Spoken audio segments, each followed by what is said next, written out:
We are live. We are live, yes. Hello, YouTube, and Hello. welcome to the first ever live stream of the new channel, ManCave. Hey. Oh, there's Andy. I'm gonna get onto that guy in a minute. He's not being held a prisoner somewhere. He's actually a you know, a anxious participant of the show, and I better get into what this is. This is completely new. Um, the basic premise of it is three guys, very busy lives, as we all do, trying to carve a little time for ourselves to, you know, almost regress a little bit. Go back to the stuff that we really, really like to talk about and stuff, like to geek out a little bit, to and also just tell people like about cool stuff. And I think it's an outlet for all of us, and we're hoping that we'll build a little community around it, and just talk to some people with the same thing, and maybe a little bit of entertainment. I don't know. It depends on how this one goes. I'm sure we're going to look back at this and just go, "Wow, that first one was rough," but you know, got to just go with it as best we can. So, with that in mind, this is Man Cave, and you know now why it exists. Let's start with who we are. I'm going to go around the table, starting with myself. I'm Liam, and yeah, I'll be a host. My main topics are video games when I can get to play them, and I'll probably say movies. A bit of a movies passion. Also have a blog. Isitgood.uk. Got the plug in there. There are other blogs associated with the Man Cave under the Man Cave umbrella, which we'll get onto in a minute.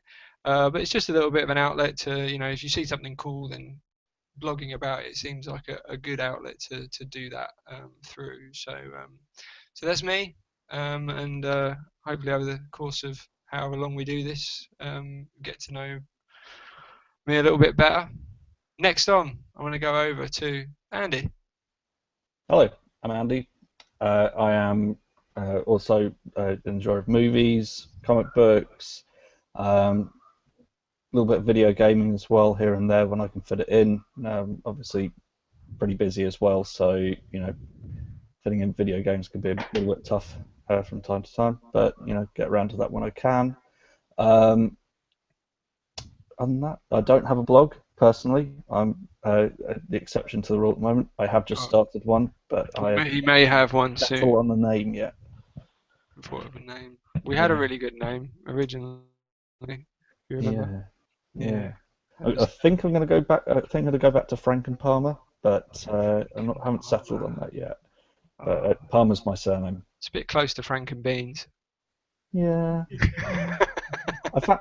it's weird what you come up with on the and trying to come up with usernames and all that's rubbish. It's just I'm not used to it. I'm not a marketer, but I do what I can. So yeah, that's me. Nice. Cool. Mike. On the Um, mic. Take the yeah. mic, Mike. I'm Michael. I've got a film blog, Mike's Two Cents, which used to be a lot more. Oh, I know puns. And I used to write it a lot more avidly, but more recent times I've started reviewing the TV series instead. My thing is also graphic novels, really big comic book fan. And on top of that, I got my first PS4 last month, so Oh, I'm into gaming. Welcome to the dying generation of PS4. Just in time for it to be obsolete. oh, No, it's not that bad. It's not that bad. You're not that too late to. Yeah, it's still going strong. But that's it. We have to get some streams up, man. We have to get some streams up of playing games together, if just to have an excuse to play games again. hmm So sorry, Mike, you off there. I'm just saying, you do not want me on a live stream playing a first-person shooter. It is the most frustrating thing to watch. Are you the guy that shoots the floor? Yes, I am. Oh God, you oh, shoot the you're floor, that guy. dude. Ah, And Dude, that guy keeps aiming over the floor, up in the air, running around with his gun up like that. no, you're shooting a window. No, you're shooting a window. No, there's mannequins in the window. They're not real soldiers. Yeah, exactly. Um, Yeah. that guy. Wow, Yeah. this open The guy who- environment's really detailed. Oh, Or the guy that, like he gets killed as soon as he respawns, he gets killed again by the pro running by like that. yeah, Oh, yeah. but the rages are the best. And you go, God damn it! And you got like a 10-year-old shouting at a 44-year-old man, just going, ha, ha, like that one. That's always. I'm not 44. I'm not 44 either. Liam? Oh, you always like older guys having a go at like little kids on there. It always makes me laugh. Just like don't argue with the kid. Just don't argue with them. Yeah. Okay, right. Well, we need to get to topics now. Yeah. First of all, well, I want to ask, what have you guys been up to this week? I mean, I've had quite a nice bank holiday weekend here. It's been not bad. I think I've gone to more barbecues than is physically advisable with the amount of red meat content. But, so, what have you guys been up to? We went to a leaving do on Saturday in Essex, and where we saw the best man cave ever. Literally a tiny, like a shed converted into a pub. Oh I'm not going to stop going on about this anytime soon. It is amazing. Life goals right there. Yeah. This Loved is the it. effect of a good man cave can have on you. It was brilliant. It was missing the video game element, I Yeah. have to say. That was about it. I mean, apart from that, it had the bar, it had the darts board, it basically had a dance floor as well. Or we turned it into one. That was good. But yeah, life goals. Yeah. Created one. Mhm. Created a dance floor right there and then. Mhm. Oh, that's pretty good. Because you met up with a bunch of friends from school, right? From uni, yeah. Yeah. Yeah, I saw the pictures on Facebook. I think it was a yearbook type picture. Mhm. Yeah, We that was. also took up a picture like when we first started our first year at Leicester Uni, and so it was kind of like a roll sheet with everyone's pics on there. And we have changed a lot. 10 years. It is amazing how like you kind of look back on those pictures and just go, oh. Yeah. You just think what I was doing then, and just like. I had a lot more hair, that's for sure. Didn't we all? Yeah. I'm not gonna lie, you look like a completely different person, and Yeah, it's not looking the same anymore. No, up there. No. Well, that's what we're trying to do with this show, man. We get to regain some of our youth in going back to our roots. Yeah, well, we'll get this, and then we'll be carted off to B&Q next weekend to shatter it all. So, or Home Depot, but we just might not have time. Right. Right. I think Andy, you had a good suggestion about maybe a last minute just a shout out that I think we need to make here. Yeah, I think we need to pay tribute to the magnificent legend that was Gene Wilder. Willy Wonka himself, so many films and TV series as well that he was a part of. Blazing Saddles, Young Frankenstein, or Frankenstein, my personal favourite. Oh God, you've got some, Liam, that are on your radar more, the Richard Pryor ones, which I'm not hot on. I think it was in the 80s when I was far too young to watch things like Stir Crazy with the amount of language that was in it, but my mum loved those movies and I did, and Stir Crazy for me is one of the funniest just laugh out loud comedies, because them two in a kind of situation because it was all shot in a Texas prison. The whole thing was shot in a maximum security Texas prison or something. It was like around real inmates in real lockdown, and there these two guys in there for total comedy effect. These two guys basically going crazy like the minute they get to the prison. like, but not legitimate crazy, just trying to be crazy so they don't get killed or raped or whatever. And it's just and and that is what it did. And it just worked. Honestly, if you get a chance, I mean, go back. It is an absolutely brilliant film. I mean, it looks like early 80s, late 70s now. Yeah. There are some superb moments in it where you just kind of like, you watch the chemistry between Gene Wilder and Richard Pryor. Richard Pryor, you think he plays the straight man all through it because Gene Wilder's just absolutely crazy and he's always the one, and the voice of reason is Richard Pryor. But then all of a sudden it will just flip. It will just flip, and then they'll completely change roles, and Richard Pryor will be just as crazy. And it is absolutely brilliant. It's one of my favourite. I think it's my most memorable. And of course, Willy Wonka is the definitive for me as well. Yeah. I caught that recently on TV, and I'm actually surprised at how dark it gets in certain. Yeah. Oh God. Yeah. In the tunnel. The tunnel. The tunnel's Gosh. freaky. I wanted to actually like someone to make a sample and like a really crazy dance tune back in the 90s. I was like, why doesn't someone just take that creepy sample and then just put it into a dance tune or something? Nobody touched it. There is definitely an Aphex Twin song with a Willy Wonka sample in there. Oh, that's it. It's We Are the Music Men and We Are the Maker of Dreams. That's it. Oh, and, really? Yeah. Okay. Don't remember how the rest of the song goes. Remember that sample. Yeah, I know the Aphex Twins has got to be just the video that would probably be the most memorable with it. I'm not sure. It's a bit old, that one, but yeah. I'm sure they filmed that scene at like with a projector onto walls at raves or things like that. Yeah. I think it'd make it great. I mean, if I went into a club with Willy Wonka and the Chocolate Factory, like the original one playing on the big screen or something, I don't know. Okay, I'm in for a night. Yeah. This is this is going to get weird. If it's a Johnny Depp one, I'm running out of the fucking door. Yes, it's Johnny Depp one. I don't really want to see a Johnny Depp, Michael Jackson-esque. As if Michael Jackson and Marilyn Manson had a very twisted love child. Yeah. Yeah. I think I just dropped the first F-bomb of the show there as well. Yeah, we're allowed to swear. Yeah. I think you can on YouTube, I believe. I don't know if I have to put anything, but I wouldn't worry about it too much. There's plenty of podcasts that do. Yeah. So, well, anyway, we've covered that. It was a good shout out, definitely. He's going to be missed, and quite rightly. Should be remembered and will be remembered. So well done to him. Very much so. Okay, right. I guess we better talk about some stuff. So we have a few things we want to talk about.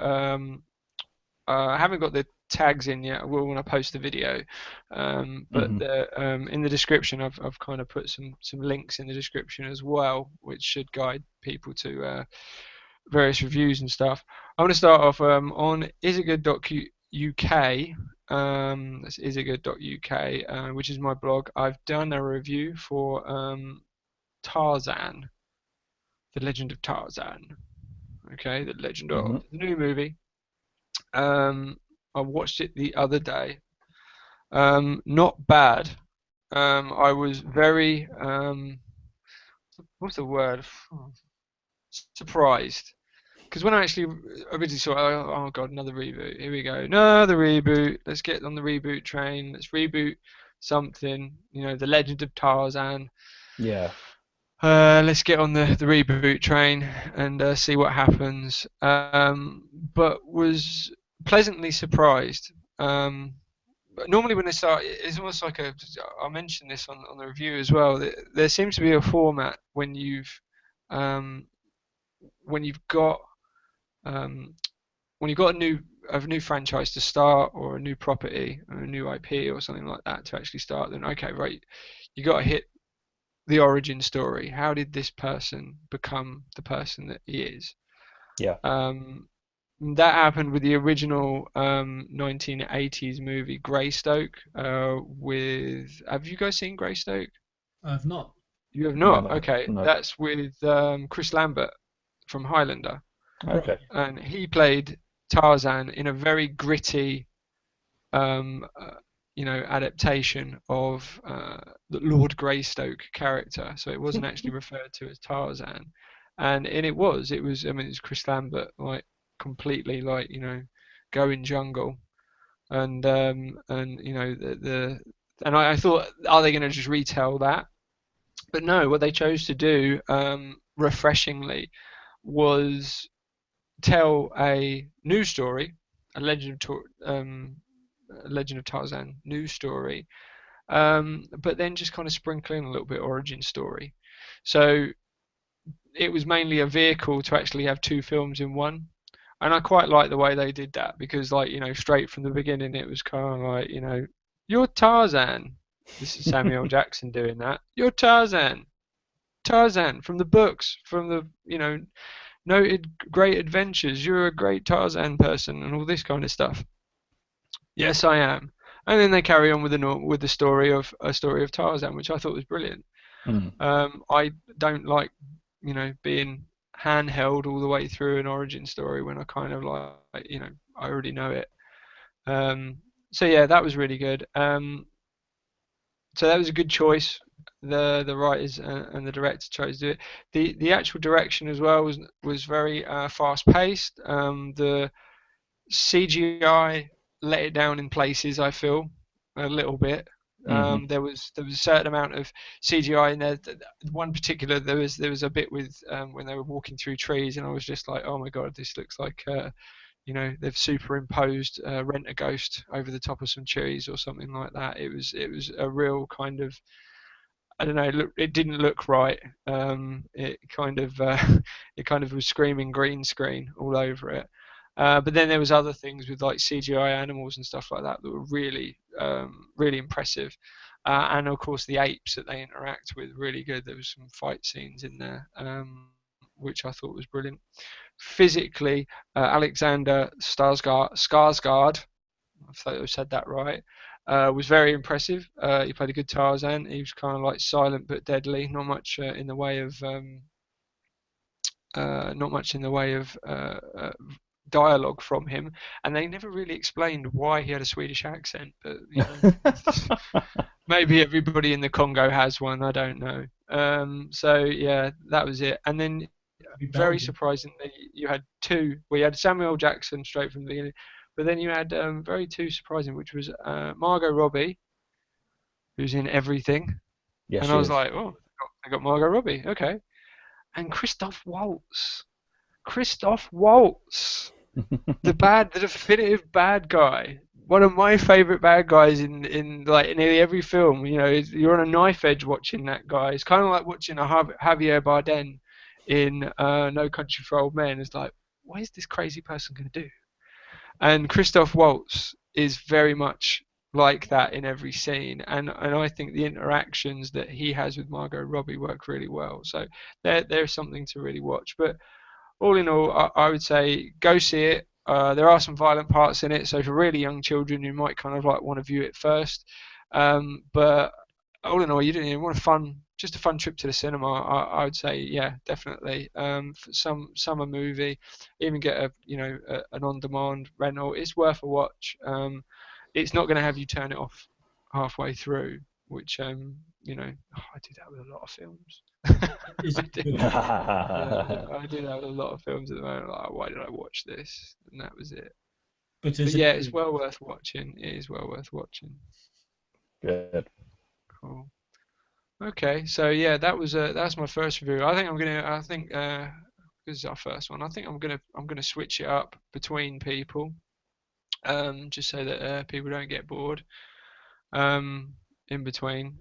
So I think Mike, have you got a show review for us? I do indeed. All right. So I finished watching recently a series which has kind of taken Netflix by storm. I am, of course, talking about Stranger Things. And there's something immensely likable about Stranger Things. It cranks up the nostalgia factor big time, and it a lot of the times it feels like an amalgamation of all the best uh, films from the 80s that we grew up loving so much. Oh And yeah. it's like there's some character like the main batch of characters are a group of kids, and they one of their friends goes missing, and it's about them trying to find out what happened to him, and there's supernatural reasons to behind his disappearance.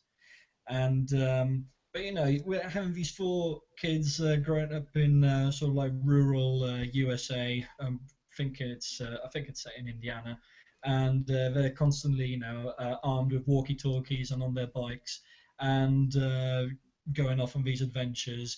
The parents never question where they are, so they're either very relaxed or the worst parents ever. And In the they, 80s, you weren't. They weren't though, were they?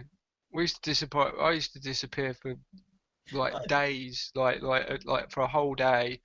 I'd come in for lunch and dinner, and that'd be it. I'd be out on my bike the whole time. Parents didn't care. Well, they did That's care, true. but it was they My didn't yeah, I mind. remember my parents were like, "You take your bike, go off for for a ride in the countryside as long as you come back by sundown." Yeah, Pretty much. you get that now. It's just like, where's the kids' GPS tagged? Yeah, yeah. Your lives are pretty much the plot to what's the Stephen King bloody Stand By Me. That's it, whatever. Well, It, that's what I was about to say though. These kids, like, when I say that this series feels like an amalgamation of different films, those kids feels like their adventure feels like it exists somewhere in between Stand By Me and E.T. Mm. But at the but same do time, you, then you have their older siblings who are teenagers, and they instead, there's the whole will they won't they couples. There's adolescent sex and all that, and it kind of reminds also of tone and themes that you come across in John Carpenter slasher films, because surely enough, these teenagers get punished for engaging in these uh, activities because then they have some supernatural creature stalking the corridors of their home.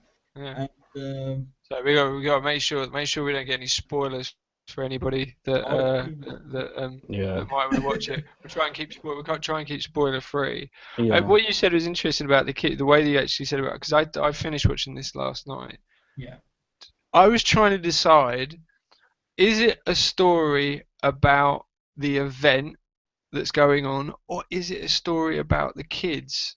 it's a story about the kids, I think. See, this is what I was trying to think, because I think that crew, I want to see in more. I want to see that crew take on other bad things. Yeah, Whether that will happen or not, I don't know. But I felt Mm. I was kind of like watching it through them, which is what the great Spielberg films did with E.T. and things like that. It put you in the seat of the kids, didn't it? yeah. And that's too right. I mean, you could see yourself spending 40 minutes, 45 minutes, however long the episodes are, every evening, with this motley crew of uh, kids, because they're very likable, they're relatable. You've been that kid, you know what I mean. We were those kids, and we would, like, in our minds, we'd say, let's set off on an adventure and all that. So that's very relatable. The one issue I have with Stranger Things, and I've mentioned this in my review on my blog as well, is that for a series so inspired partially by Spielberg's work or by the Amblin entertainment films from the 80s, they break one rule which Steven Spielberg has always been very good at, well, at least in his older films, which is tell, don't show. And I feel like a lot of series' bigger secrets are given away to the viewer very early on in the series, and then we spend a few episodes like watching the main characters play catch up with something which we're already aware of, Mm. and some big reveals were given far too early, and you just feel like, what, had they held back for another few episodes, I think it would have been. Hmm. It's interesting. A lot of people probably, and I'm going to bring it up for the first time of the many times I'm going to bring up this show, Game of Thrones, where the first scene you see the big threat of the White Walkers, and then that doesn't get touched upon for ages and ages. The main characters aren't aware of them, and gradually the threat does build, but you're left with this expectation of what's to come, and it kind of a bit of a void there in terms of the actual threat, which you already know about, but you don't know about at the same time. Yeah, Um, yeah, I see what you mean there. I mean, I found it really edgy. See, I mean, I was kind of, I was watching it with my wife, and yeah. it was just like I found the whole thing like kind of unnerving, which is Mm. great because it's just like I always think that's the key of like if you have written character or done character development correctly, then you are nervous for what's going to happen to them. Too many times do I watch plots where it's just like I couldn't care less whether this person Who's not dies. expecting it, Yeah. Yeah, exactly. And going with it. I think I it's think they did that. interesting that, and it gets brought up every now and again, every year or so, about culture revisiting the 80s, and it's always the 80s that shows seem to go back to and revisit, and like have that nostalgia for. J.J. Abrams did it with Super 8. I think that was the 70s really, but going back to those older, a little bit cornier decades, I suppose. But there'll be criticism of people saying, why can't we just keep things current? Why can't we just create our own brands, our own sort of images of the present? But people were doing that back in the 80s, and people were doing that back in the 70s. They were looking back to their past even then. You look at Back to the Future, which is completely set in Mm. the 1950s, to the first one at least. It's all looking to the past. It's what happens. Remember studying it in uni. Culture always looking to its past to learn more about its present, or longing for a past that perhaps wasn't there. It's Well, quite interesting you the way look it at the works. you look at the top of the British film industry in the 60s. Majority of those films were they were all war films. In the 60s, Mm, Battle of Britain and various other things like that. It's just like, they're all shooting back to like, that time in the 40s when they had to fight a mm, war. So yeah, whole industry we had off of that. But yeah, yeah, it was good. yeah. Mike's always. I've got it here. It's a really good quote from a graphic novel, Daredevil by Brian Michael Bendis, where he says, "Nostalgia is a state of inarticulate contempt to the present and a fear of the future." Ooh, Mm, mm. Yeah, edgy. and I think there's a lot of truth in that. I think we seek a lot of solace back in the past, therefore nostalgia, because we know how things went, Yeah, and that scares us less. Actually, gives us that feeling of solace, which the future definitely doesn't. yeah, that's very good. Yeah. That is very true. But then the kind of like the short-term reality of that sometimes is like, well, this isn't as good as I remember. When I remember I can revisit Commodore 64 games, but I won't give them half as much of the attention as I would a modern game, Oh Mm, gosh, yeah. It's that's just even though I can probably play them better now. limitations of technology, isn't it? yeah. Yeah, we had to be really committed back then because it'd take about 2 hours to load it up on tape.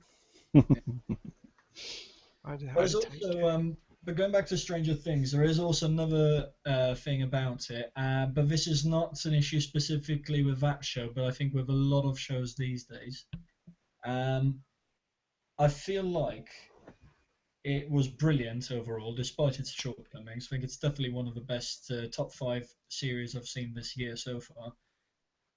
But you almost get the impression that it uses up all of its best ideas in one season, and you're like, that was brilliant.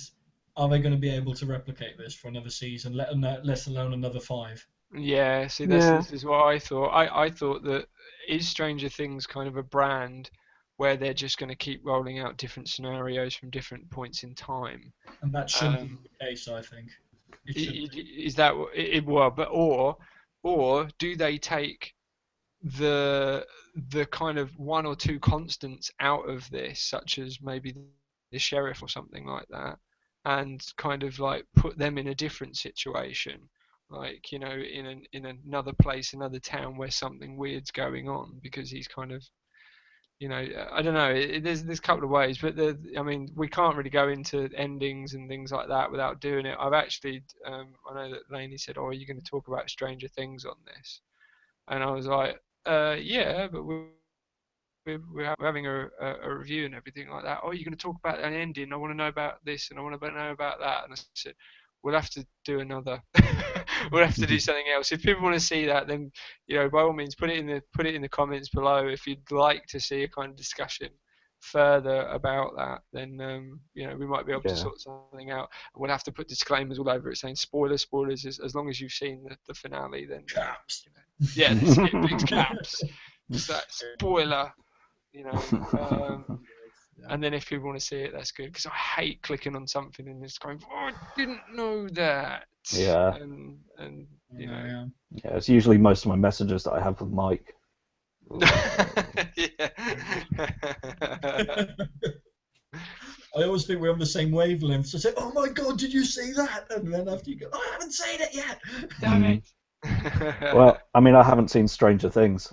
You know, I don't have Netflix at the moment, so you know, there's a few things which are off my radar right now. Otherwise, I would have watched. Daredevil was the last thing that I watched on Netflix. Season 2? Yeah. Yeah, I haven't finished. I got up to about I think about 4 or 5 in on season 2, and then I haven't watched any more. But yeah, I will get back to that. It's quite meaty. Daredevil. It's good, and it's structured very well, but Yeah. it's hard. I wasn't overly keen on the latest, so I liked a lot of elements of it, but you know, go into that maybe some other time. But it could have done better. Wasn't Jessica Jones. Nah. Oh God. Okay, we'll save that one for now, because I don't even know anything about Jessica Jones. Yeah. So, but Andy, we're gonna get on to your next. So, thank very much for that, Mike. Yeah, That was cheers, really Mike. good. I mean, if I hadn't watched Stranger Things, I'd be all over it. I'm trying to tell people about it. I think everybody needs to watch it. It is it's something that yeah, it's something that I think people should get on. Yeah. Time for, which I think everybody will. As soon as the sun starts going down, nights start drawing in, that's when TVs come on. So Yeah. cool, Andy. What you got to talk about, buddy? I'm going to talk about Suicide Squad, which just got knocked off the top of the box office this week after, I think, 3 weeks at the top. This is the UK box office, not the US. I don't know what's going on there. Yeah, the bank holiday one as well. Yeah, exactly. I think I can't remember the horror film that it just got knocked off by, but it's kind of an indie one. So is that the Shallow Water or something? That's it. Yeah. Shallows. That's it. The Shallows. Something like that. Yeah. Yeah. Suicide Squad. Been a bit of a controversial topic lately. A lot of people haven't liked it. I don't think that's unfair to say. It's had a fair amount of criticism made about its plotting, some of the dialogue and the script, even some of the performances as well. I thought the performances were actually pretty good all round. Maybe even some of the direction. The list does truly go on and on and on. But overall, I thought it was fine. I think there's a few problems that it's got in terms of what's going on with all of the superhero films at the moment. There are so many out there. There's so many team-ups going on. It's a bit of a minefield out there. If you put a superhero film out, it's got to be absolutely pitch perfect, as I thought Civil War was, and I don't think this one meets the same kind of level. It's just it just isn't there in terms of I don't know, just capturing the emotional impact that it needs to in order to get you to invest more time in this film series and this universe. So on that front, it failed. But it's, for me, kind of an admirable failure. Um, Liam, you were talking about some of those special effects in Tarzan. I think you were saying that some of them weren't so good, and in this, Yeah, some of it felt a little bit yeah. like, they just jumped over the front of a green screen for a couple of it, laid some Oh, okay. logs on Yeah, the floor in a green area and just walked along them, that kind of stuff. yeah. I mean, I don't want to spoil it, but some of the special effects in this weren't great. It's very overly polished, and actually kind of reminded me, and this is not good, reminded me of The Rock in The Mummy Returns.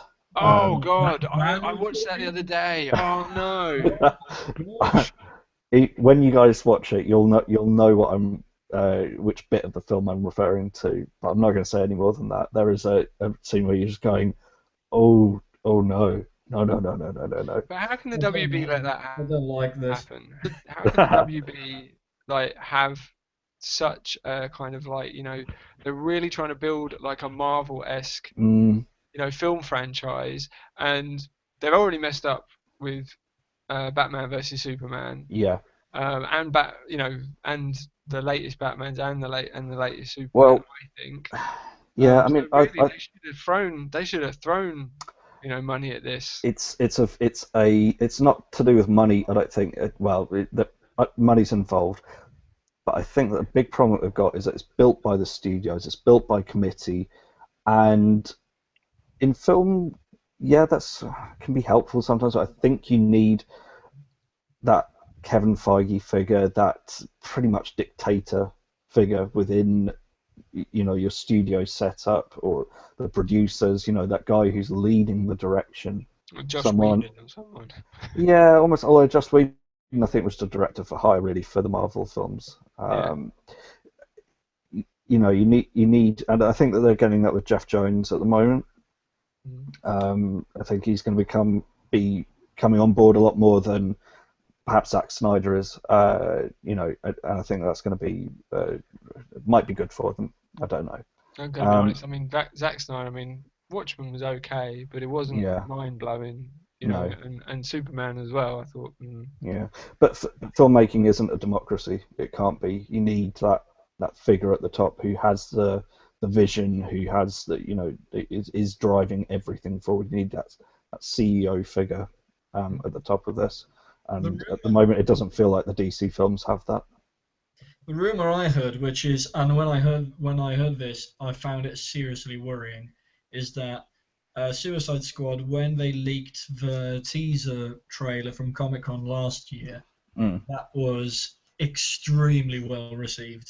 Everyone was, jumping through hoops wanting to get to see the teaser and the Yeah. film. And I've got to be honest, of all the superhero films that came out this year, Suicide Squad was for a long time the one I was most looking forward to, because I said it's the one with the most potential. They've never done a film where the main characters are the villains. Hmm. It's a very cool idea for that.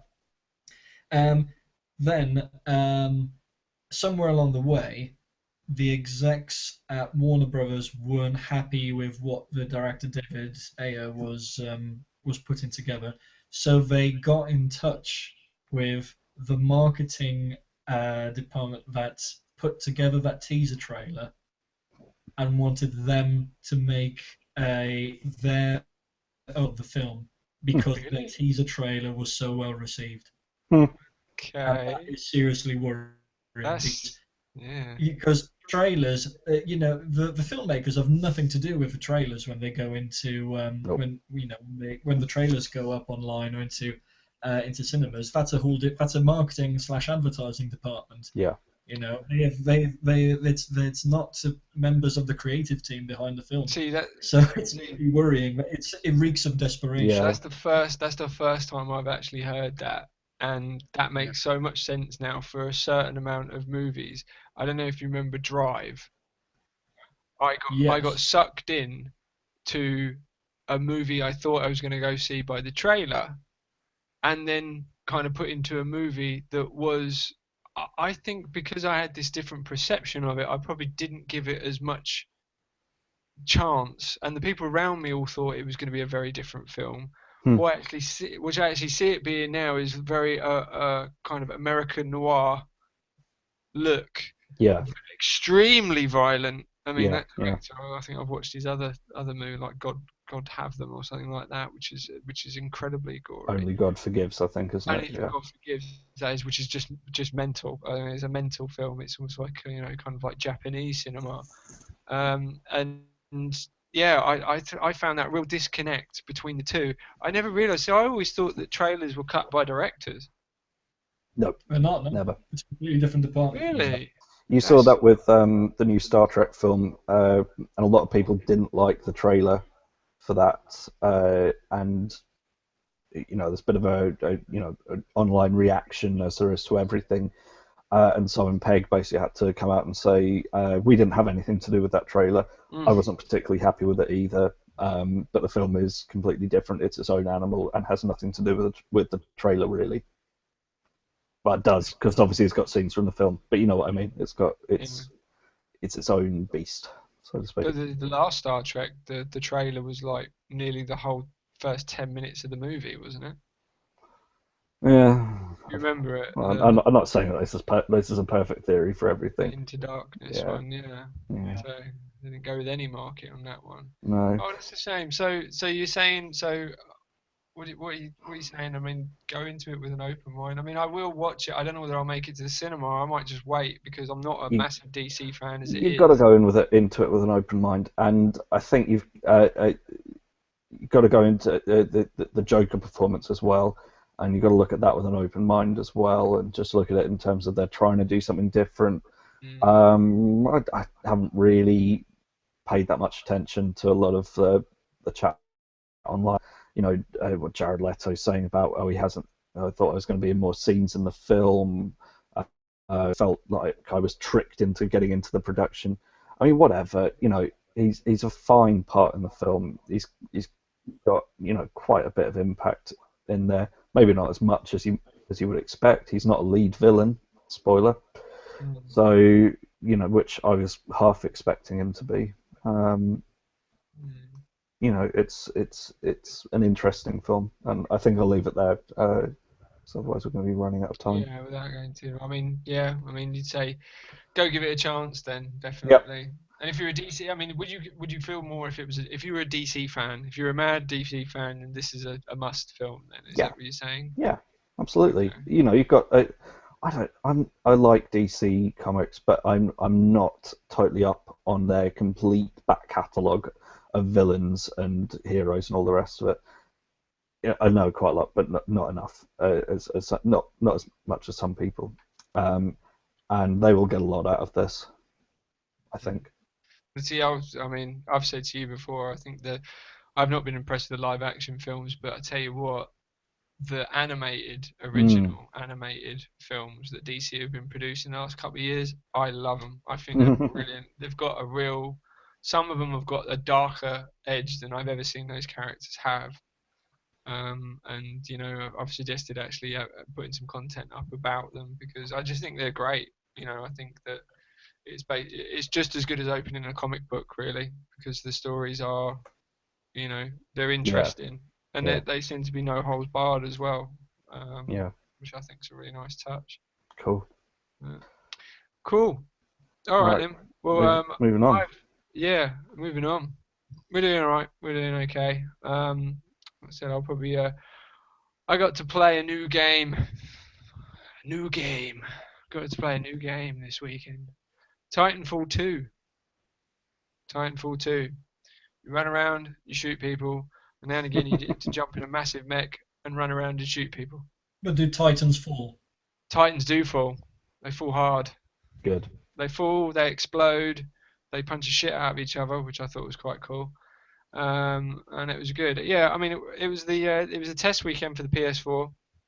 I totally didn't know. I got an email and I was like, oh right, so I had some time on Sunday. Yeah. And I got an email. I thought, oh, I'll jump in. I didn't get And this email. What the hell?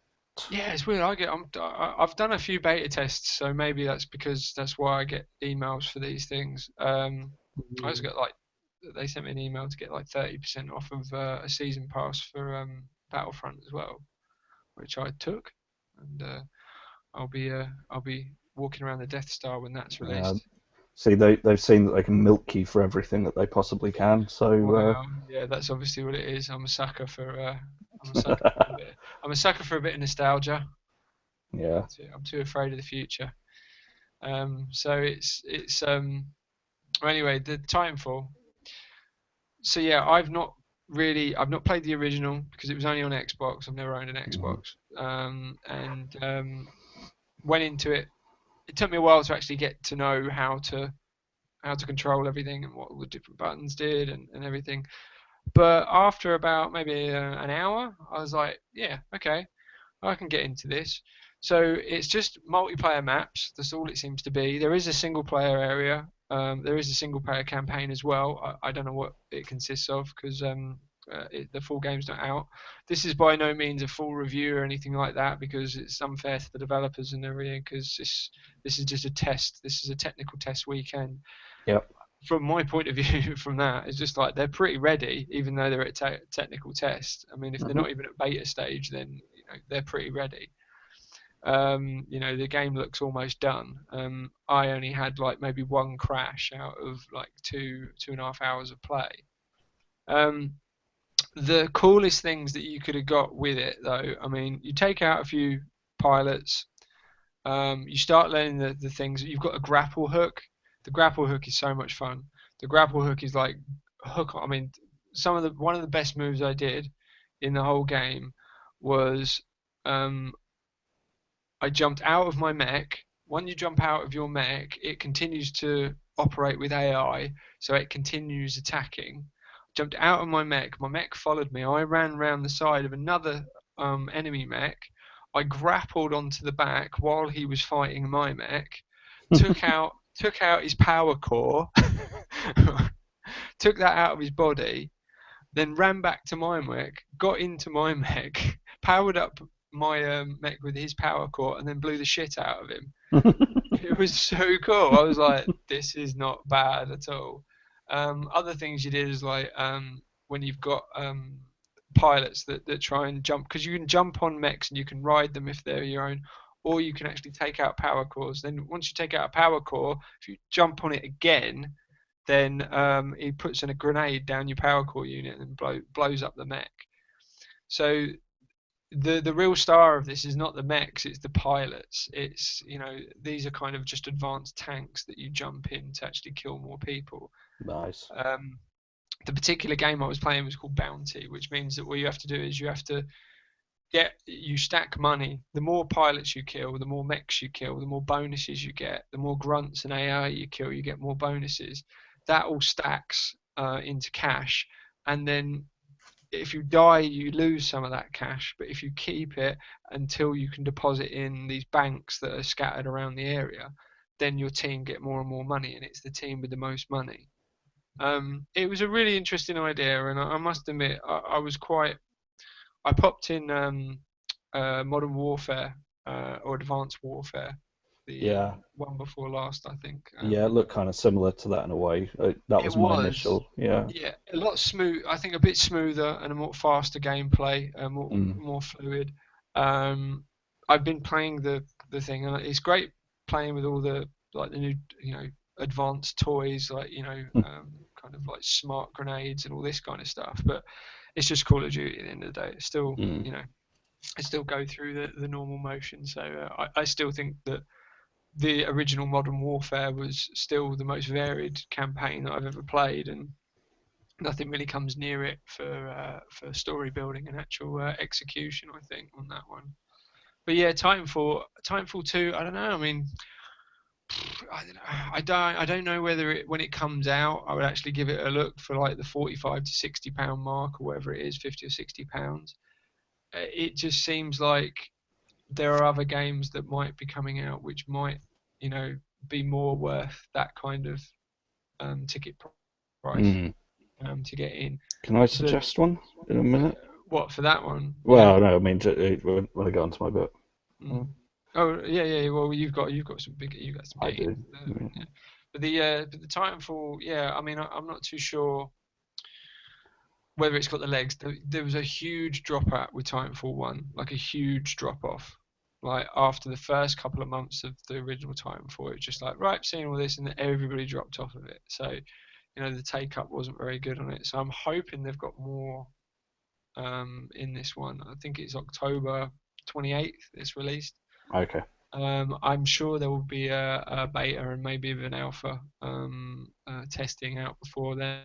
But yeah, there's a couple of YouTube videos up. There's a couple of guys that actually started channels on that based, and I Yeah. think it gets annoying at first. I was very much like I could easily switch this off now and never look at it again, but I persisted with it, and no, there was some cool stuff. And I think with a few guys, like if I was playing on the same team as you guys, there could be some really good strategy. Like one guy could be sniper, one could be mech, one guy could be helping the mech take down other mechs. Cool. And yeah, there could be some real interesting dynamics to it. So yeah, it wasn't bad. It was quite an interesting experience. So yeah, that was Titanfall 2. Cool, man. So Yeah. what else we got? You want to follow on to that? Yeah, just quickly. I mean, I'm just looking at some of the games coming out of E3, and one of the ones which really has caught my attention is Days Gone. Have Days you Gone. guys heard of that yet? I've It's not. it's a got to watch the trailer because it's quite an awesome trailer. It's got all gameplay, and it's a zombie game. Oh, is this the I one knew where it was a zombie game. are these like the zombie? What's that thing with They're kind of like 28 Brad days Pitt? infected kind of zombies, but Runners. yeah, they They're are running. honest. Yeah, but the way that I could describe it is it's World War Z, the Brad Pitt film, That's it. What uh, was he? crossed with what's the biker show, Sons of Anarchy. Yeah, Okay, yeah, I have seen the demo for this at E3. Yeah. yeah, but I just like the way that you've got the swarms of zombies coming at you that you have to control, and use different like a big pile of wood to try and deflect them off to going in a different direction, shoot some of them, carry on running, blow up a few, carry on running, set off a couple of explosives and everything, and just Mhm. like Looks try chaotic. and round down the Talking numbers about basically. it. I'm so up for this. I'm so up for this. It's like, yes, get me in there. But again, whether the actual game will live up to the now E3 hype, which did look pretty good. Who knows? Who knows? Been Is burnt this so many what times. developer is this by? Because it looks a bit Naughty Dog-ish. Ooh, that's a question for Wikipedia. Um, because I'm Sony. not very well prepared. I think it's Clearly, Sony. you think it's Sony? I mean, I think it's a PlayStation exclusive, which Yeah. is great. But it's open world. Yeah, it's published by Sony, developed by SIE Bend Studio. Mm. Okay. Uh, yeah, so yeah, it looks quite interesting. I'll definitely be getting it when it comes out eventually. There's no release date so far, but yeah, well up Okay. for that. That's more of a that's not going to have much of a multiplayer element to it, is it? I'm glad about this. It is a single player game, and it's an open world single player game, so it looks a little bit like Red Dead Redemption Mm. in terms of its scope. Um, I love and more single player, good single yeah, player games yeah. needed. I just want to Hmm. get lost in it. I don't want to have to worry about, Nope.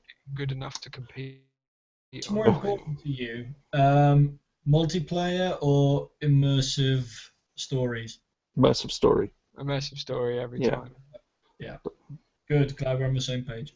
Yeah, yeah. 'cause I think The Last of Us was the last game that I played that completely got me. We sent back to this as well, caring about the characters. Mm, I actually did get to a point where I was caring what happened to those characters, mm. and was worried about what was going to happen while I was trying to get them out of trouble. I had the control to do that.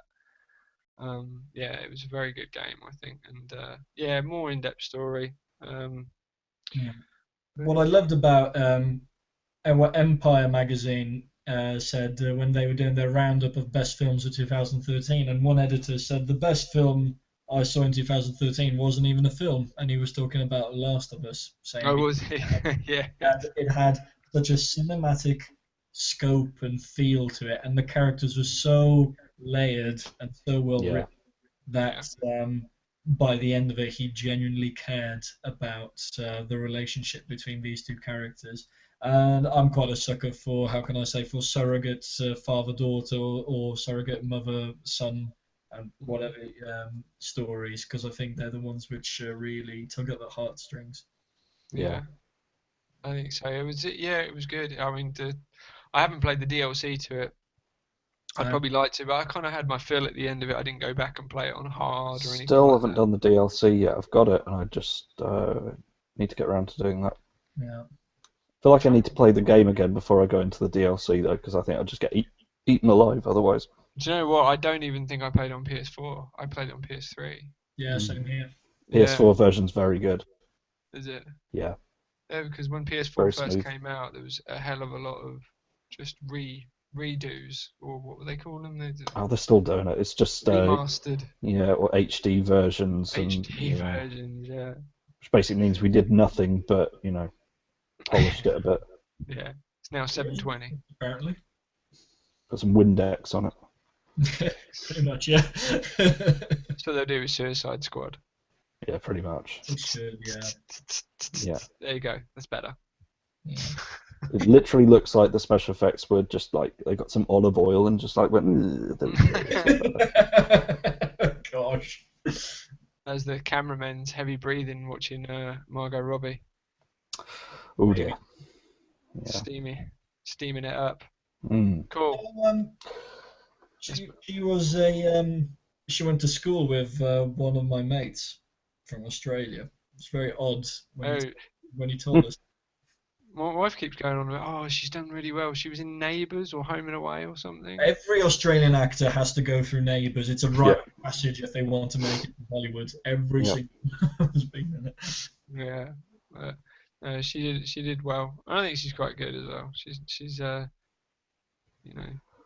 if Jennifer Lawrence gets an Oscar, Margot Robbie's quite capable. True. Yeah, she plays Harley Quinn down to a T. She's absolutely nailed that character. She is so good in that part. Absolutely perfect. Even better than the voiceover on the animated. No. Well, no, because that voiceover in the animated created the character, and it wouldn't be the same thing without. So that's a unique position to be in, where you're the unique creator of that, that character that's gone on to be so popular. So technically, everybody else's version of it is wrong. Well, that's what that's what Heath Ledger did with the Joker, and also Mark Hamill did with the Joker as well. I'm going to say this: Mark Hamill is the Joker. Ooh, controversial. Yeah, absolutely. I'm with you. Don't get me wrong, I love Heath Ledger's performance, love it. Yeah. But that is not the Joker to me. That is a very, very good different take on the Joker, but he's not the classic Joker. Well, no, if you go in there, then Mark Hamill is an extra version of the original Joker from the 1960s Batman TV show. If you remember the 1960s Batman, that was almost a toned down version of what the Joker become with Mark Hamill. In look, in laugh, in all kinds of craziness. Mark Hamill's Joker laugh is much creepier. Oh no, definitely, it's definitely more advanced, more thing. But the kind of, I think the foundations were set by that crazy guy. Forgive me. If I will quote his actual name. Cesar Romero. Was it Zara Romero? Yeah. Who, if you look carefully, he never shaved his mustache, so the white face paint is covering his mustache too. Yes, I saw. Like it sometimes. I think for the movie he did. I think for the Batman movie they made him do it. That. Yeah. So cool. I mean, yeah, that's. Oh, some deep, that's some battle line Put it story this there. way, Liam. When I read The Killing Joke, or when I read Death of a Family, and I'm reading the Joker's dialogue, I hear Mark Hamill's voice in my head. Yeah, and see, but I hear Kevin Conroy's voice in for Batman. Yeah, no, but same too. Absolutely. I've still yet to, the Killing Joke is available Yeah, the out new now, one. isn't it? The Yeah, animated. That is on animated now. And I really want to see that because yeah. that looks crazy. I was watching Mask of the Phantasm a couple of weeks ago, which is the DC animated film which got released theatrically. Yeah.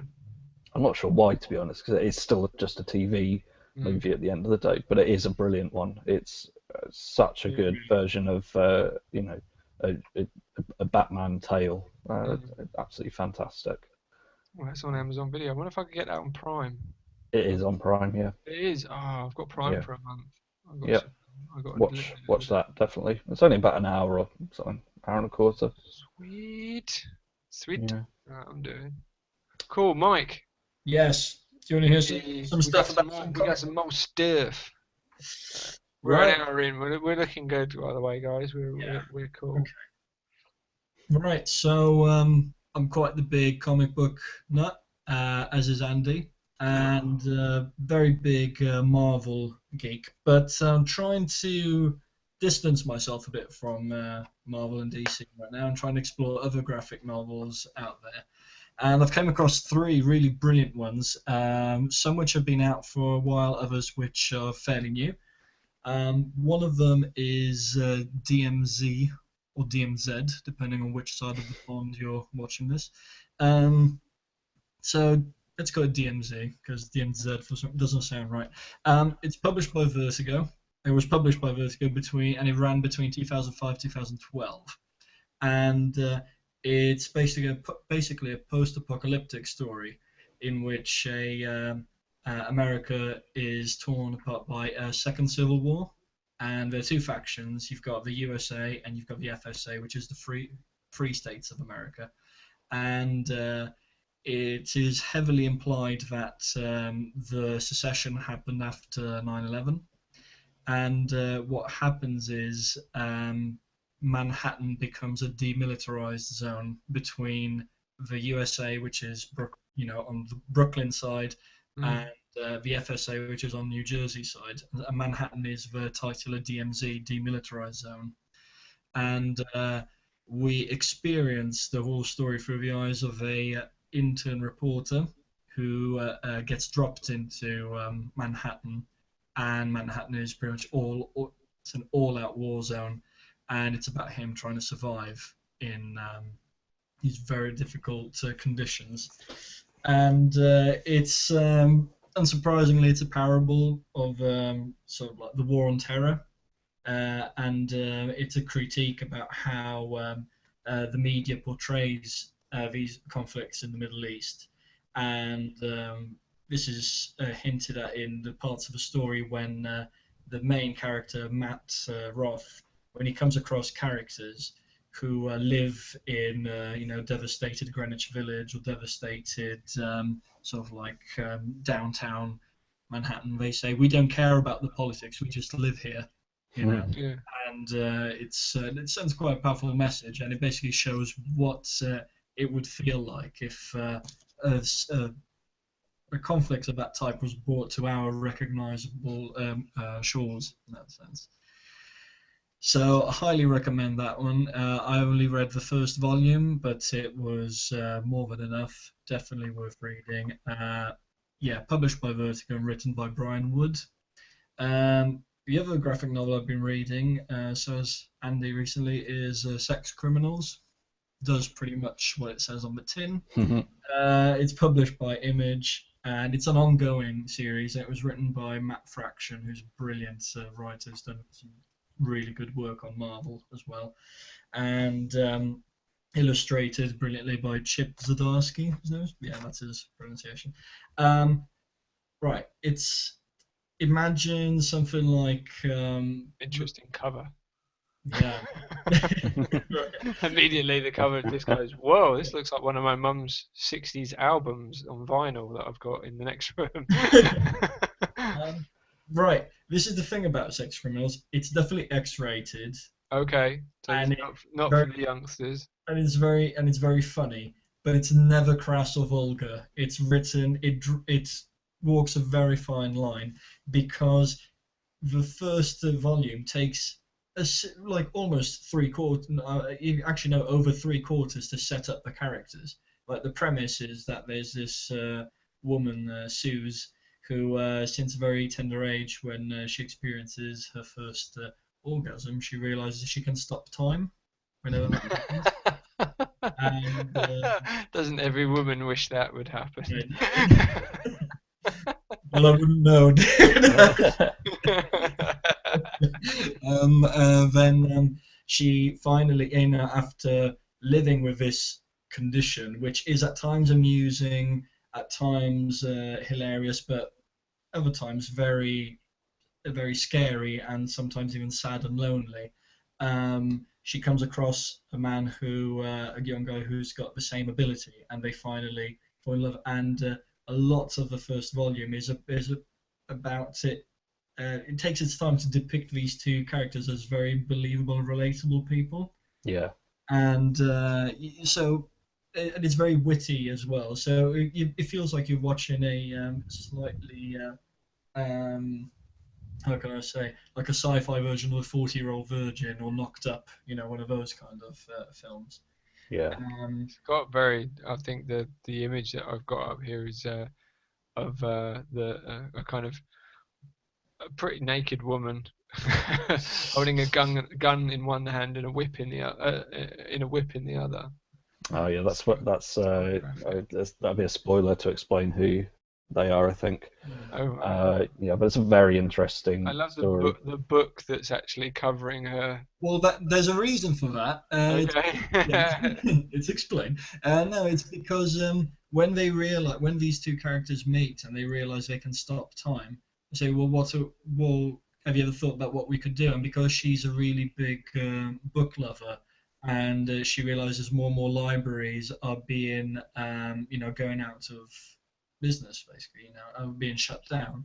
She says, well, she wants to steal uh, as many books as she can and build her own library. Mm. So there's a sort of noble sort of like reasoning as well behind that. And but in the hands of Matt Fraction, I mean, it's really cool because it basically he shows how the power to stop time can be amazing, confusing, scary, and exciting all at the same time. A bit like sex, pretty much. Hence the title. No, it's a really fun read. It really is. Excellent. And it says Third, here they're the making third it and into a final TV one I show. want to talk about is The Wicked and the Divine, Wicked and also the Divine. by Image, and it is still ongoing. And this one is written by Kieran Gillen, and this has got a really cool premise as well, which is basically the gods we know from different mythologies actually exist, and every 90 years they actually take human form, but they can only live on Earth for 2 years before dying, and but because they're so used to being adored and respected and venerated by human beings, the gods in our current century all get reincarnated into pop stars. Oh, So okay.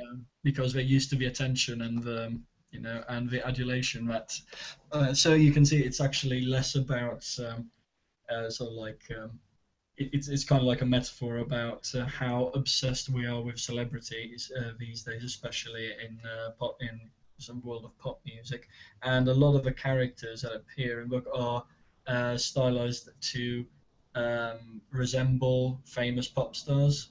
Like Lucifer, for example, who takes on a female form but looks a lot like David Bowie, Oh, like very androgynous form. You have another goddess who is reincarnated, look a lot like Kate Bush. another who said looks like Rihanna, and someone who doesn't like to be seen in the face. So obviously he's like Daft Punk, with a helmet on. Okay. Mm. Oh, that's And interesting. Yeah. yeah, it's no, pretty much it is a comic book that explores our fascination with celebrity. I've got to say though that the premise is better than the overall result because it kind of gets lost in its own mythology a bit to the point where you're reading at some points and go, "Whoa, I've kind of lost." Yeah, I think Literally. that happened with Fables as well, didn't it? It kind of went. Yeah, actually, yeah, it is very similar to that, to Fables. I would that's what I would compare it to. Mm. So it's very well illustrated though. It's very glossy and lovely to look at. But I don't think I'll be getting the second volume of that one. I've got all three at the moment. So my wife is very interested in reading it, so she's uh, splurged last month's paycheck on those. Oh. Yeah. I So do like the artwork on it. It does look very interesting. Yeah, very nice color. A lot of really nice colorings to it and everything. Yeah. I know the coloring is brilliant, the illustration too, but it's definitely worth checking out. I mean, it just wasn't my cup of tea at the end of the day. I'd much rather carry on reading DMZ and Sex Criminals instead. Oh, cool. okay, cool. All right. Well, okay. Well, we've got plenty of time left. I don't know whether I want to go. I was planning on kind of going into something about the 4DX experience that I had. Yeah, I'm gonna.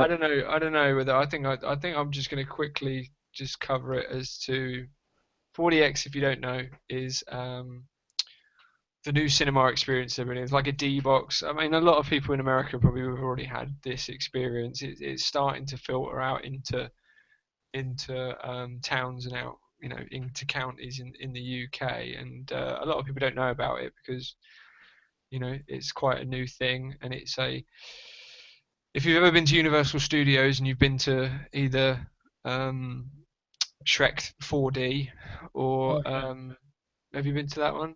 I have, Yeah, yeah. yeah, Shrek 4D or Don't think the so. Muppets Epcot Muppets experience, or even if you go right back to the late 80s, early 90s, Captain EO starring Michael Jackson, which was the first 3D Yeah, film I ever saw. I think I remember something Um, like that. I that was think it was back in Moonwalker.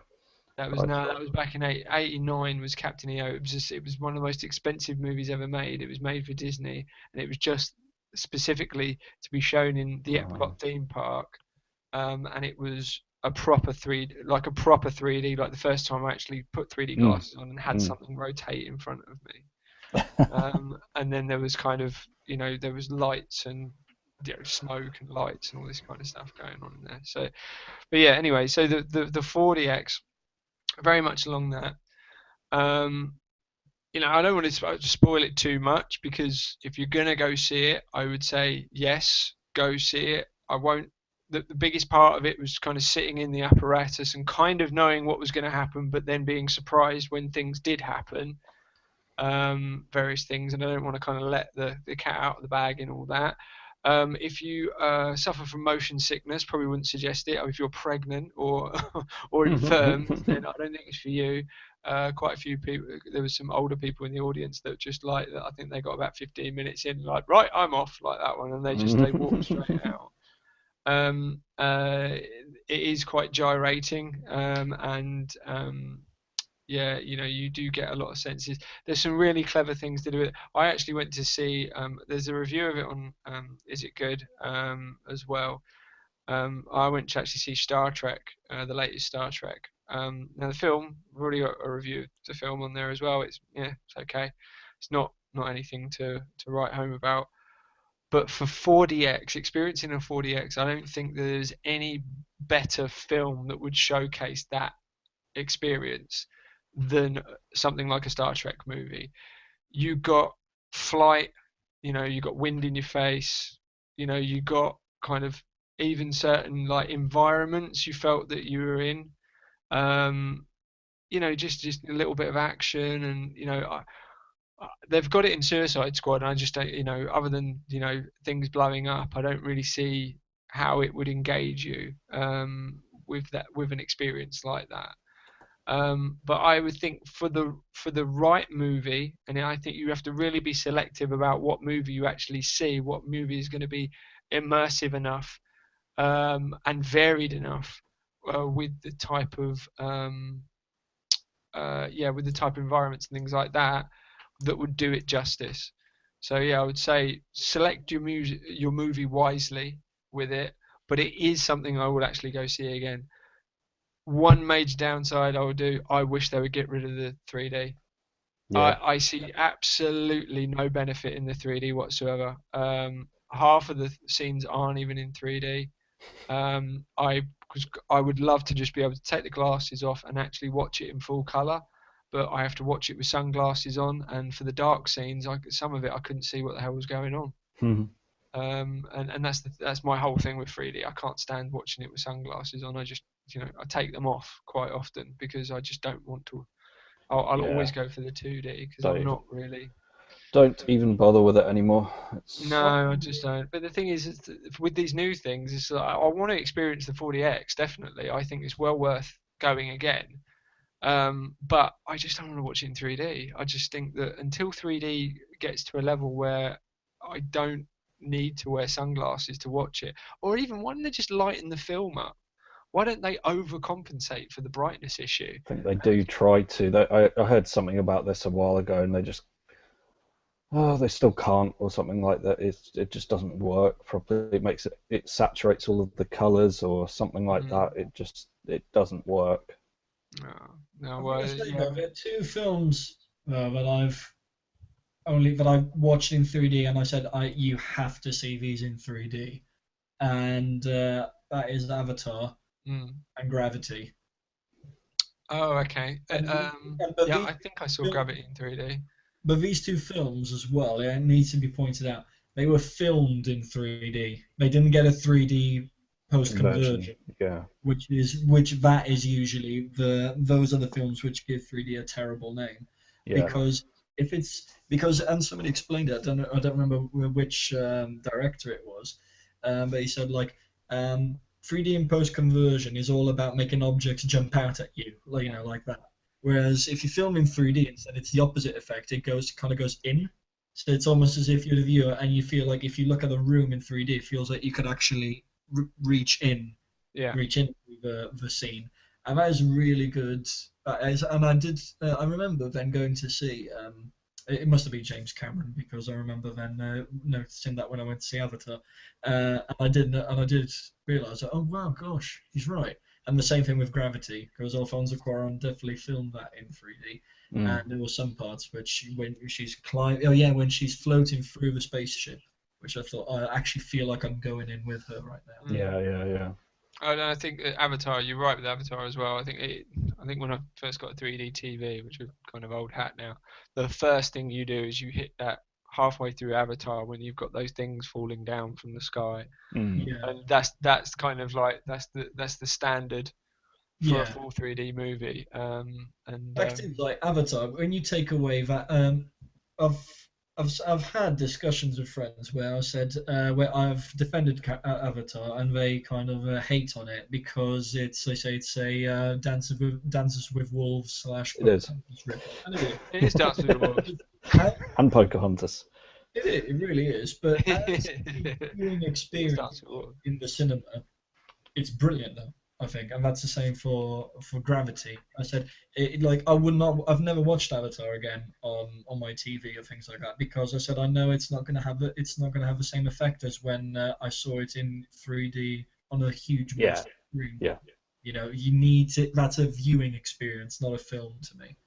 Yeah. And I think that's what you got to clutch to nowadays. That's what I said with the 40X is kind of like sometimes you have to have a memorable experience, with the film when the film doesn't actually provide it just, at face value. It's kind of, it's about getting you back and engaged. I mean, I don't know. I mean, it's diversing slightly. I mean, what do you think about these first-person films like Hardcore Henry?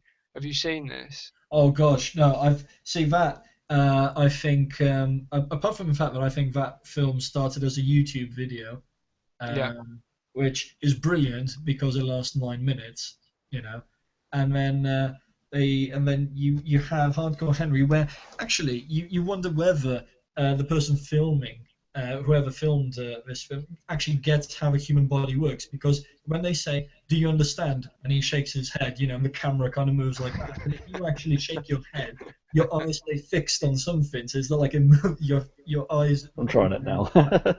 yeah. So, so that's a bit flawed, I'd say. But also the you kind of close yourself in a box because it's a gimmick, and to keep the gimmick fresh, you need to keep coming up with increasingly outlandish and ridiculous scenarios, which is brilliant for like 10, 15 minutes. But an hour and a half, you're like, oh gosh, what's. Kind of not what you go into the cinema to see, really. I mean, a first person shooter, that's what you're going to, when when you're playing that game, that's what you're generally, going to Right. to do. And at the cinema, I just can't expect, that's not what I'm going for at all. So Well, it's it just doesn't interest me. the Doom film where at some point it Oh, actually becomes a Oh, first-person oh, shooter. come on, come what? on. No, that one scene in the Yeah. film Doom was probably the most awesome part of that Yeah, film. What? there it works, but again, it was 5 minutes long, and that's it. That's the. I thought, yes, right now, because of It's the it's a origin, gimmick. as a Yeah, first-person shooter game, that is genius. I thought. yeah. Oh, I tell you what, just want to put it in there. A friend of mine actually told me they have remastered GoldenEye. Yes, I saw Just seen putting it that. out there. It's Yeah, out on Steam, and you can play up-to-date GoldenEye right now. yeah, And he said it's Golden just Gun like the campaign. original. yeah. Very interesting. Yeah, but yeah, that's the first person shooters. But yeah, Yeah, yeah, I'm kind of like, like I said, it's engaging, but you know, you have to go with the right film. I think the next yeah, Marvel film, maybe Doctor Strange. Strange, yeah, Professor Strange. I think I might take a punt on that one. I yeah, think they might do some interesting things. But yeah, it has to be something that's going to be has to have the environments and stuff. So yeah. It really does. cool. Guys, I Yeah. hope you don't mind, but I'm gonna make one more point, and then I've got to shoot off because I've got to go and pack for a holiday. Um, Where are you going? I'm going camping. Um, Camping. You're already yeah, pre-camp. well, that's just a natural lifestyle, and I thank you for not judging that. But, Yeah. cheers. Is it you going back to that nudist colony, right? Yeah, sure. Yeah. Yeah, Okay, cool. yeah. Excellent. I'm overdressed, but we'll get there. You're packing light, I imagine. Yeah. Yeah. Just Well, a bit of Vaseline. oh, well, I don't usually go in for that, but What? No Vaseline? Cool. That's yeah. hardcore. Said he Steady on, doesn't sir. go in for I that. subscribed to the Ice Cube. It was Ice Cube that did no Vaseline, wasn't it? Yeah, yeah. Yeah. No. Yeah, it was Ice Cube and no Vaseline. Some hip hop That's the knowledge point there. on that. Nice, nice. Well, yeah, because did you want to make one more point? Because also I want to Yeah. talk about plans for up and coming next week as well. But I do you want to will. run through I it? will graciously leave that bit. Well, I chat Do you want to go to a your little green bit, but points? yeah. I mean, the oh, sorry, start again. Talked a bit about Game of Thrones, and I'm going to talk about this. Of course. I'm going to talk about this a lot over the coming weeks and months and whatever. Um, I absolutely love it. I love the book series, the TV series. It was great. I think it's dipped a little bit and maybe has picked itself up in some ways, but we'll come to that some other time. Because in October, I think towards the end of October, there is a new 20th anniversary edition of A Game of Thrones, the first book in the series coming out. So it's a hardback version. It's got something like 30 illustrations along with it as well. So it's a lovely addition. Perfect birthday or Christmas present, maybe even Halloween, since it's going to be October if you go in for that kind of thing. Bit of an example there. Christmas present. Okay. That's Bran and Hodor. So it's kind of Oh, okay. there's a mixture of new ones and old So is- ones. If you Sorry. if So this is illustration, new edition with illustrations. So yeah, is this of the already released books, or is this George R. already R. released. Martin's new ones? This isn't the Okay. Winds of Winter, the new one which everybody wants to come out right now.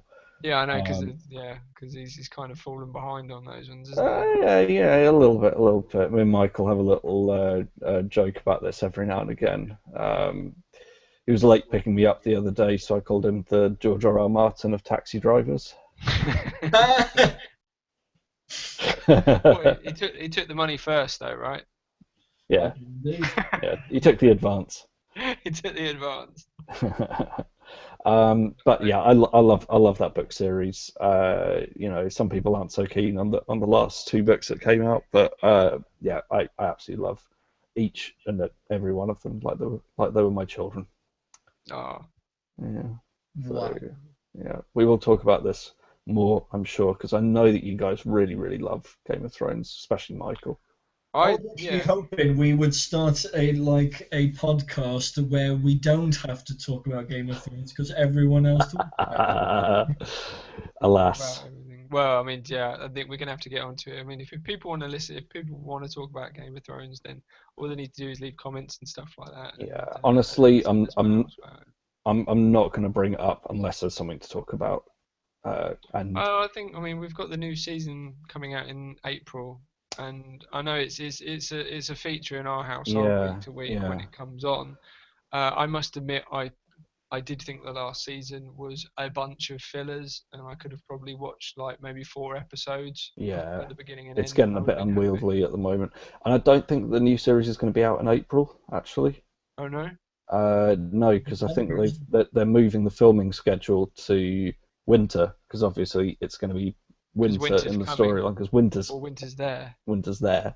Yeah. So they need to move the filming timeline so that everybody's actually cold and actually looking cold, Mm. which kind of Well, makes sense. So the release date's actually going to be a bit later. okay, Bit fair of enough. knowledge there for you. Yeah, okay. Mm. Right, Right, well, I guys, mean, I'm going to sign off. okay. Sign off. Well, I'm going to wrap up anyway. So thank you, and I will hopefully be back next week Cool.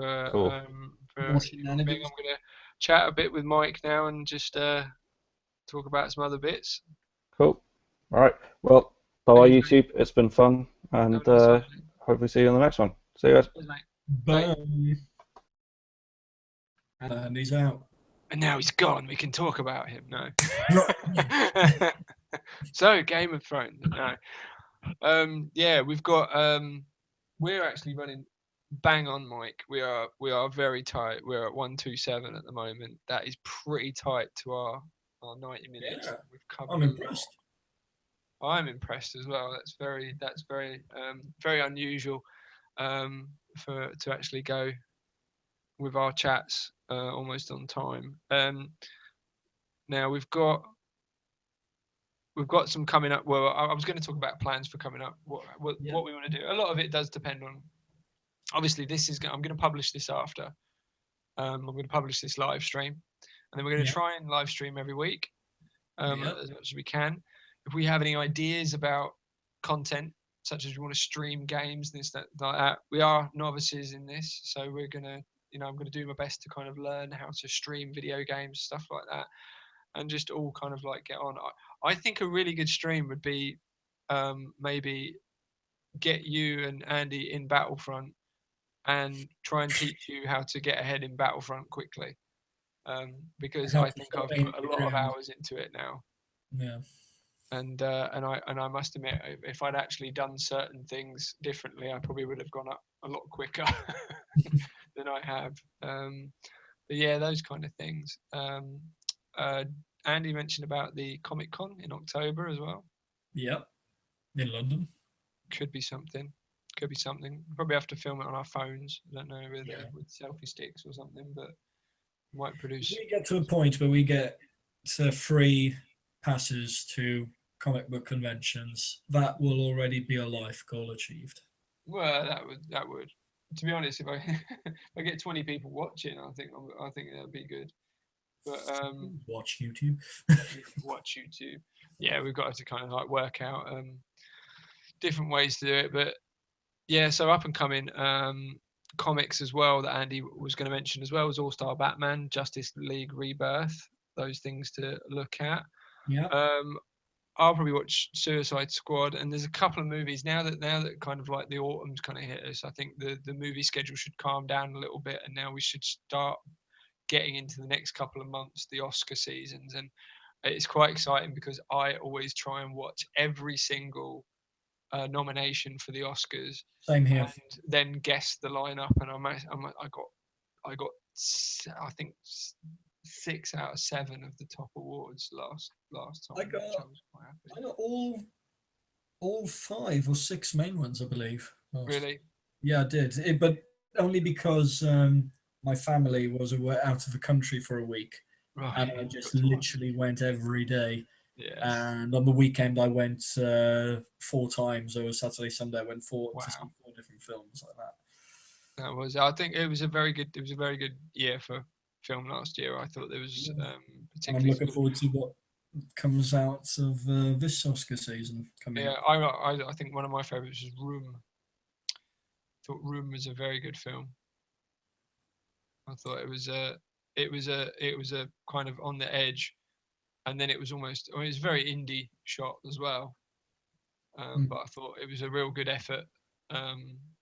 Because I kind of went into it not really understanding what it was about, and then it was like, oh right, okay, this is quite serious. And then it was, shot very kind of handy cam and stuff like that. I felt.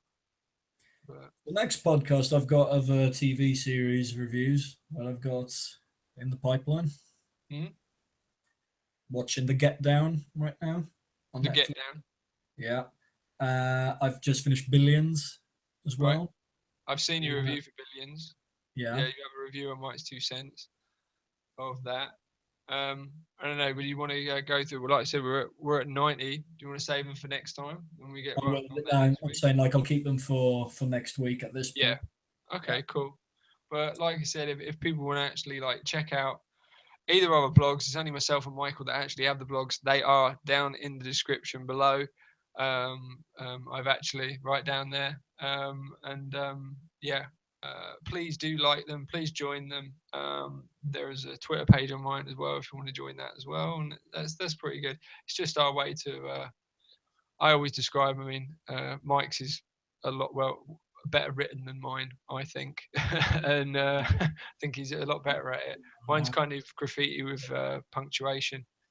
So but it's a good way to kind of like get your comments out there and get people looking at things a little bit more in depth.